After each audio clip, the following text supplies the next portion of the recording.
He's looking at you, kid.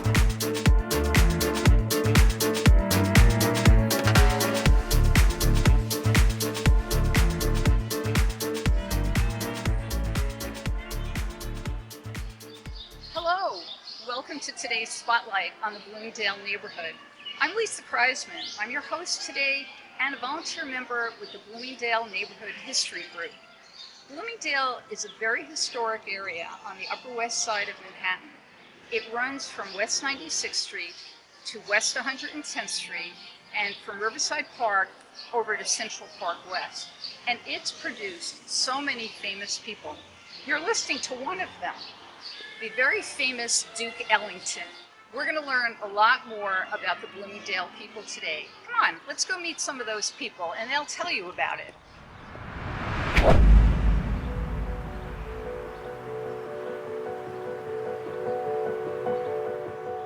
This is what the Upper West Side looked like in Dutch times.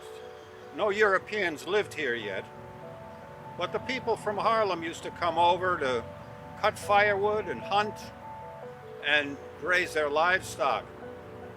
They call this area Bloomingdale, probably because, like the town of Bloomingdale in the Netherlands, it was a little bit west of Harlem. On English tongues, Bloomingdale became Bloomingdale, which means the same thing, a vale of flowers. In 1708, the English built a road up the west side of Manhattan. It made Bloomingdale much more accessible, not only for farmers' wagons, but for the carriages of wealthy gentlemen. Some leading families had estates here. The Delanceys, Van Cortlands, and the Dykemans, for example. Since the early 20th century, the name Bloomingdale has been pretty much associated with the blocks between 96th and 110th Streets. And that's where, even today, you'll find a Bloomingdale Public Library, Bloomingdale School, Bloomingdale Playground, Bloomingdale School of Music, and such local organizations as Bloomingdale Aging in Place and the Bloomingdale Neighborhood History Group.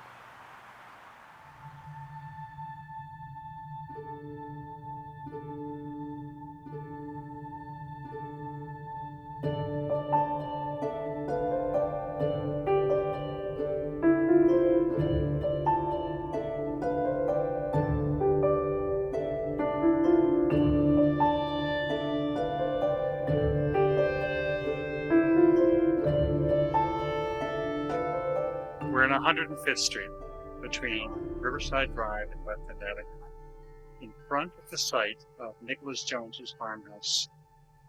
On September 18th, 1776, George Washington had been defeated in Brooklyn. He had been defeated in Pips Bay, and he was almost defeated here as well. But the Northern Rangers beat back the British. They delayed them. This was the first victory of the Revolutionary War, and it was a tremendous morale boost for George Washington's army.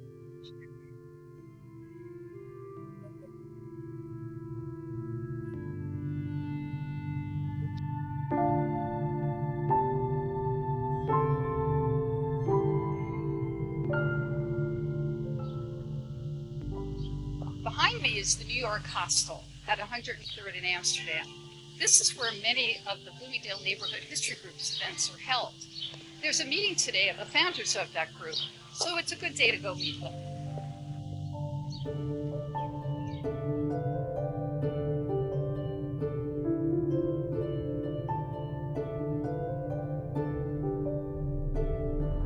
About 20 years ago, just in Park West Village, and have grown to be Park West Village and the whole Bloomingdale neighborhood.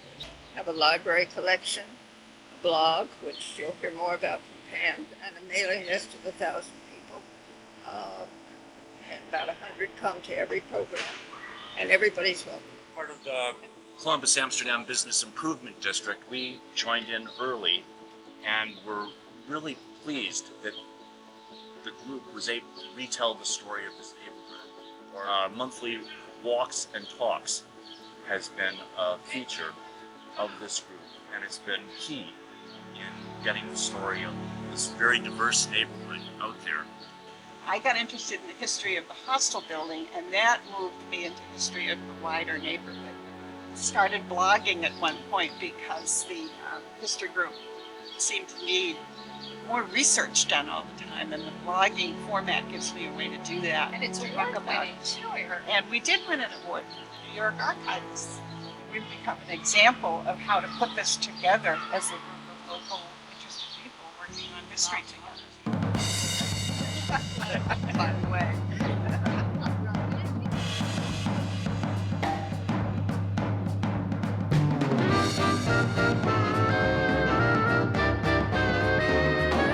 This is 250 West 94th Street, the home of Elizabeth Cady Stanton, an activist for women's suffrage.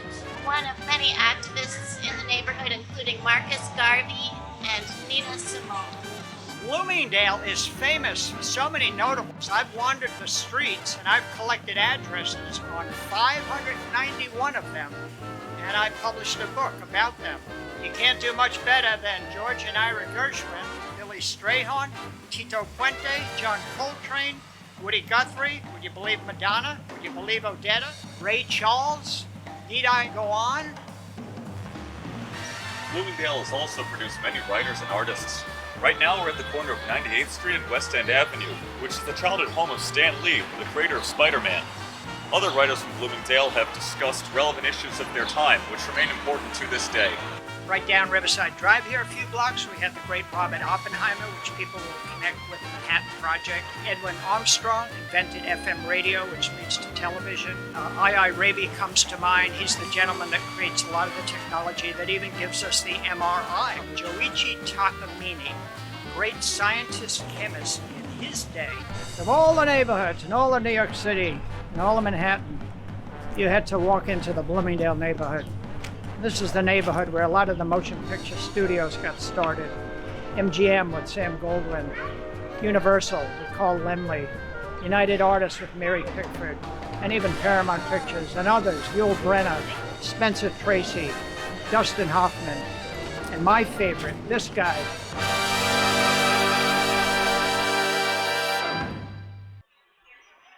Thank you for joining us today. I hope you learned something about this really great neighborhood. It's been around for 300 years, but it'll continue to redefine and reinvent itself in new ways. See you in Bloomingdale.